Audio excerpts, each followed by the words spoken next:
Welcome back to the channel. Today's video is very impromptu. I was not expecting to do this, but I have decided to break up my thoughts and feelings, reactions, all that good stuff about Violet Evergarden into 2 videos instead of just 1, because the anime has just caught me so off guard. I've said this before, if you're new here, I've tried to watch Violet Evergarden like 3 times, I think, maybe. Never made it past the first episode. And it was because I knew that it was going to try to emotionally wreck me and succeed, and I was therefore putting distance between myself and the anime.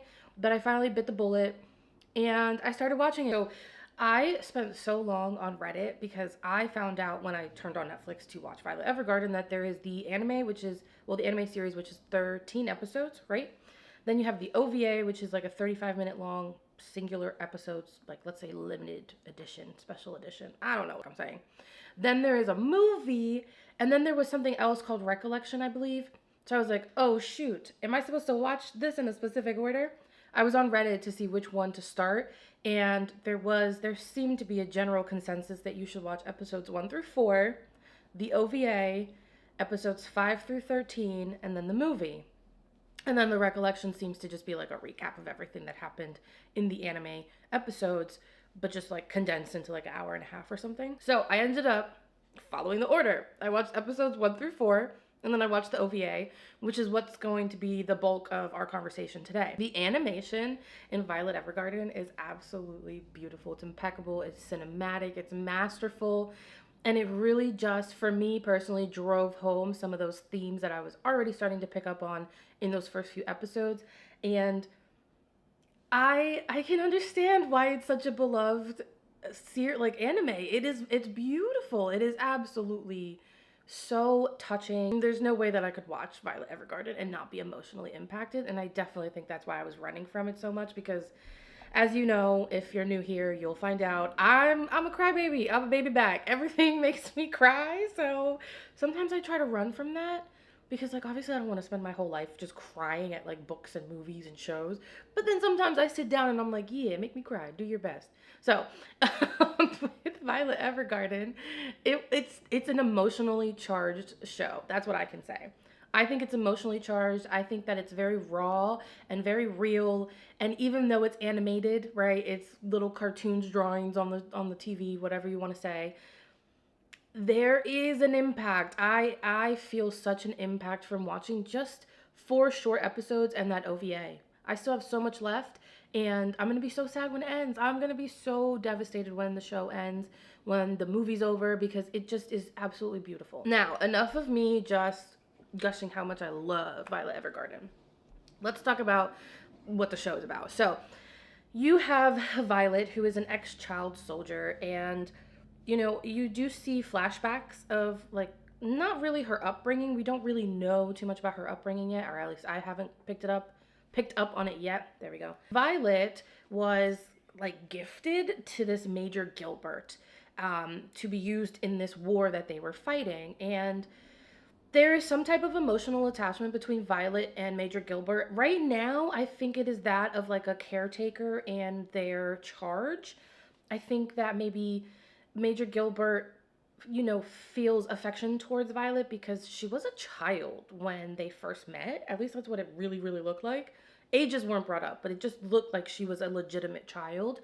And he looked to be a little bit older, so I think it was kind of just that, like, I'm responsible for you now, so I kind of can't help but feel some type of affection towards you.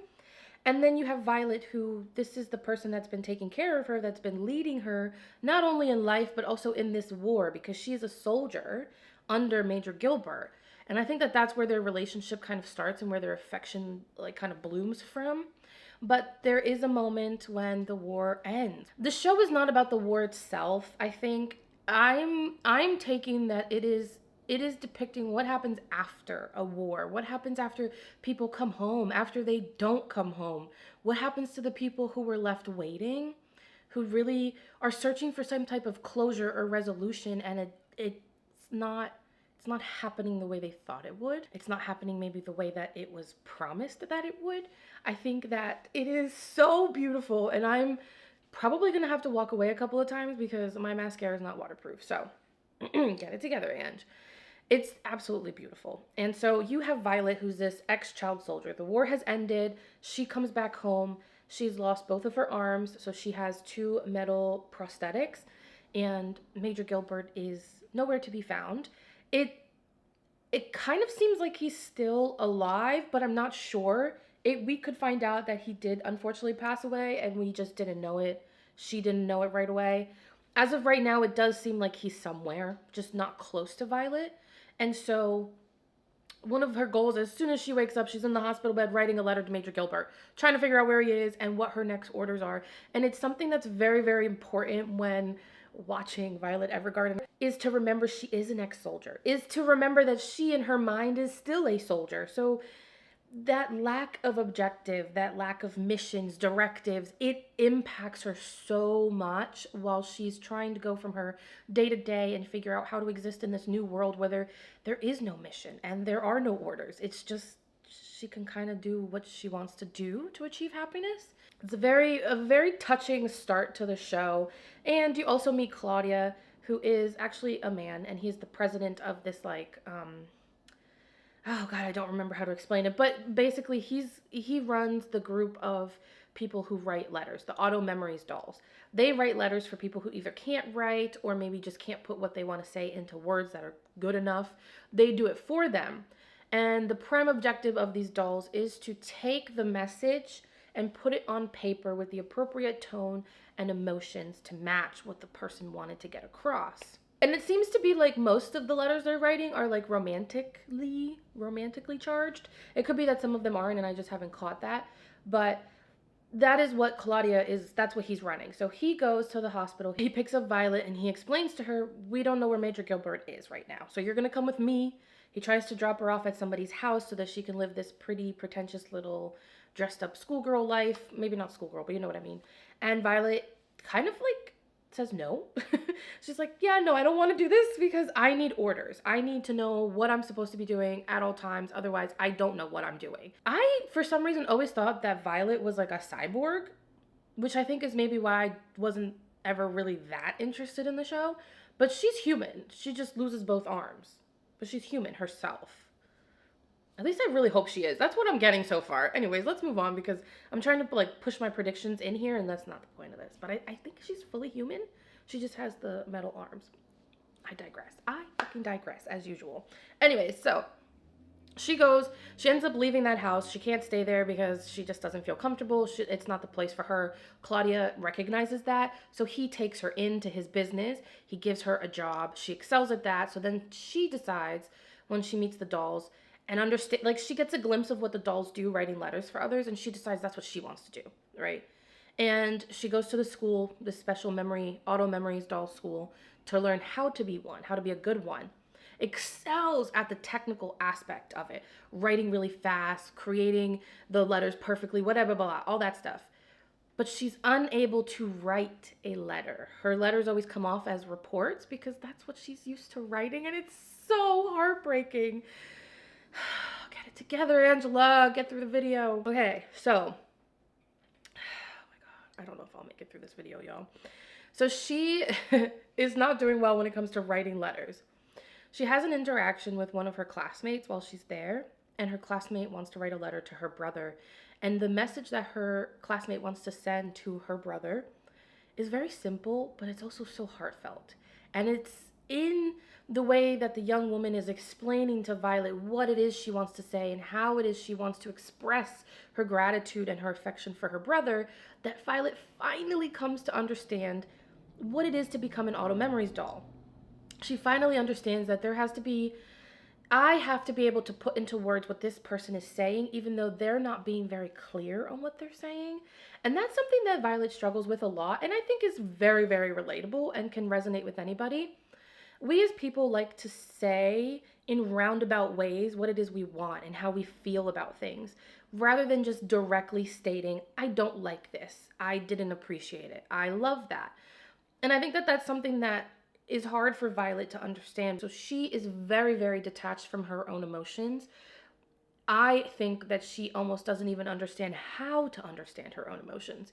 She was never nurtured. She was never given that example and shown like, hey, this is how you're feeling and these are some of the things that, like, she never got any of that. So she very much so is detached. And she comes off like a doll. Like, she comes off emotionless, she comes off cold, distant. In reality, she just doesn't really understand what it is she's trying to understand. She goes to the school, she ends up writing the beautiful letter that gets across the young woman's emotions towards her brother. Cool. Goes back to the business, the headquarters, to keep writing letters after she's done so well. And through all of this, Major Gilbert left Violet with one final takeaway, right? When they were in the field and they're both pretty much on the brink of death, and Violet is trying to save Major Gilbert. She has no arms and she can't, and that's kind of where it cuts out. We don't know exactly how the rest of that plays out. But Major Gilbert leaves her with the message that he loves her and he wants her to go off and live and be happy. And I'm crying again. Hold on. God, am I going to be able to make it through this video? Okay. We are going to try to get through this as best as we can, so hang tight. He leaves her with the message that he loves her. Again, in my opinion, I'm taking that love, that message he's leaving with her, as more of like a caretaker to their charge. I don't think it's romantically charged. That's just my opinion. That's just what I think based off of like how Violet is behaving towards Major Gilbert and interactions and stuff like that. You get flashbacks on. So Violet just, in everything she's doing, trying to push herself to become an Auto Memories doll, which is so difficult for her. It is so hard for her to do it that she is discouraged herself. And she's somebody who, again, is not emotionally motivated. So to see her becoming discouraged at her inability to do something just goes to show how important that thing that she wants to get done is. And while she wants to be a great doll and she wants to understand human emotion, her prime objective, her most important mission is understanding what I love you means. And it's so beautiful, but it's also so sad because it just goes to show that Violet has never been shown love outside of those moments with Major Gilbert. She didn't know what love was. That's crazy. And she's working with all these people, right, who are writing letters, and this is gonna be the most difficult video I probably ever record. And let me not say that, because watch God test me.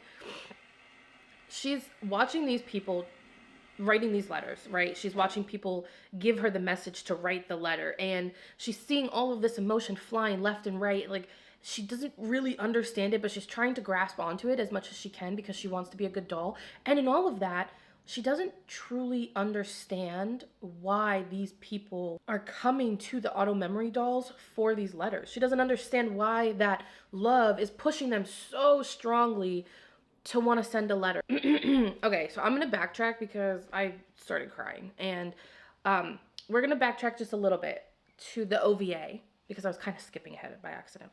So in the OVA, there is an opera singer, Irma, who hires Violet.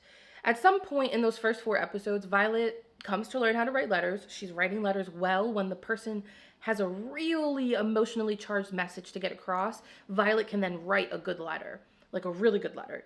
So Violet is then recommended to this opera singer and her manager, Aldo, so that Violet can write a letter. But the letter is essentially going to become the chorus of their new production that they're going to put on.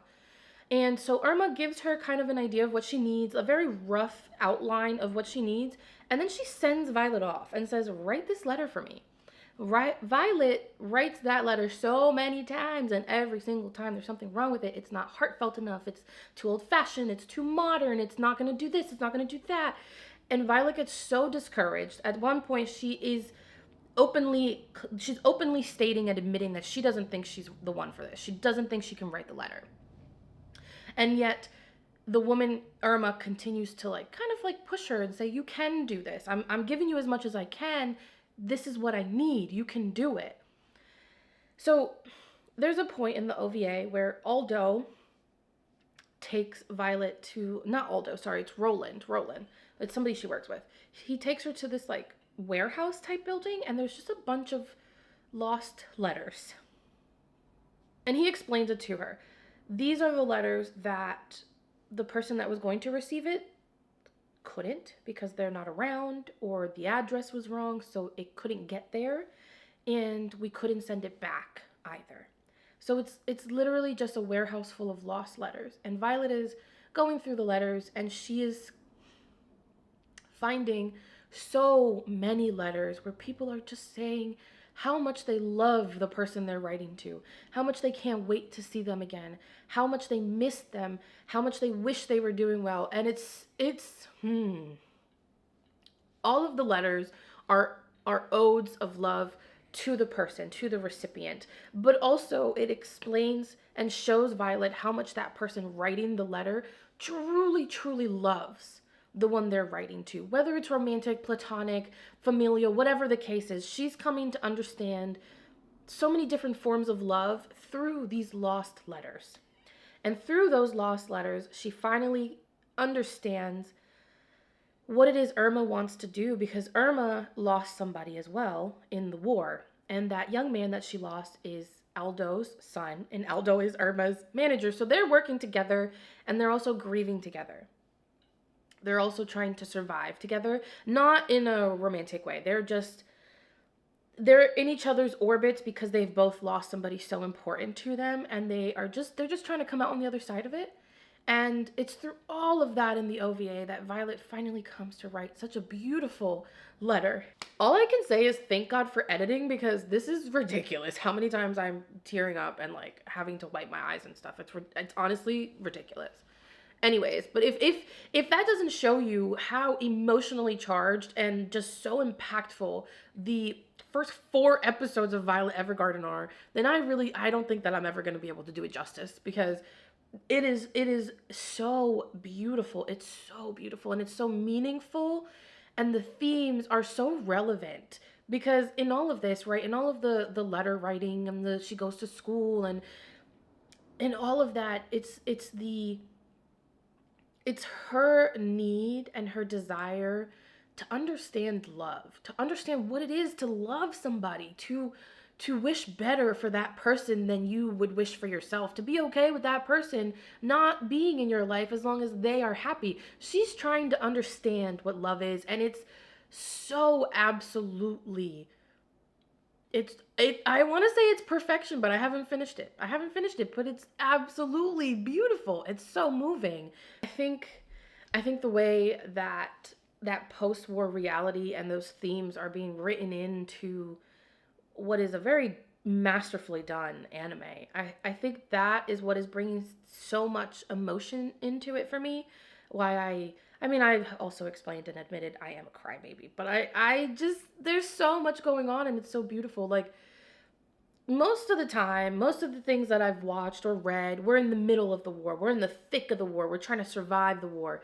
This is post-war. What about all of the loss and all of the damage that's done post-war? You know what I mean? It's so well done. It is so well written, and I'm watching it, I don't know if there's a subbed version. I'm watching it dubbed, so they're speaking in English. And I personally think that the voice actors are doing a fantastic job. I think they are getting across so much emotion, especially for characters like Violet, who are very stoic and you almost can't see emotion on their face, which is kind of crazy for anime. Usually animes are kind of over the top when it comes to like facial expressions and stuff. This one is very subdued. I really can't wait to keep watching it. I have enjoyed the little bit that I've seen so far, and I'm going to be so sad when I'm done with everything, because it is truly beautiful. It is truly so beautiful and so impactful. If you couldn't tell from all the times I had to step away because I was crying like a crybaby. I don't even think my 3-year-old cries as much as I do sometimes. Anyways, she probably gets it from me. Anyways, I can't wait to come back and tell you guys about the rest of it once I'm finished. I think what I'll probably do is the next chunk of episodes, which I think is 5 to 13, and then the movie. I might split the episodes and the movie. I don't know. We'll see. I do really want to find out where Major Gilbert is. Like, I want that for Violet. She's gone through so much, and she doesn't even realize it, I think, because again, she's just looking for the next mission. She's looking for the next set of orders and directives to follow. She just is still that soldier, even though she's no longer a soldier. it's heartbreaking. So like I want so much for Violet. I want her to find Major Gilbert. I want her to find peace. I can't wait to see where we go. That's it. I can't wait to see what happens to her, where she ends up. I think maybe the movie might give me a little bit more on that like resolution and closure for her. I don't know. That's just my predictions. I could be 100% wrong. But yeah, those are my thoughts. Those are my really crybaby feelings about the first few episodes of Violet Evergarden and the OVA. The OVA was beautiful. Oh my god. When Irma, the opera singer, was singing Violet's letter, oh my god. I was in shambles. I was in shambles, which is like not a surprise. Don't be surprised. And if you are, like, welcome. I'll see you guys for the next one. Thank you so much if you came and you watched the video. I hope you enjoyed it. And as always, happy reading and or watching.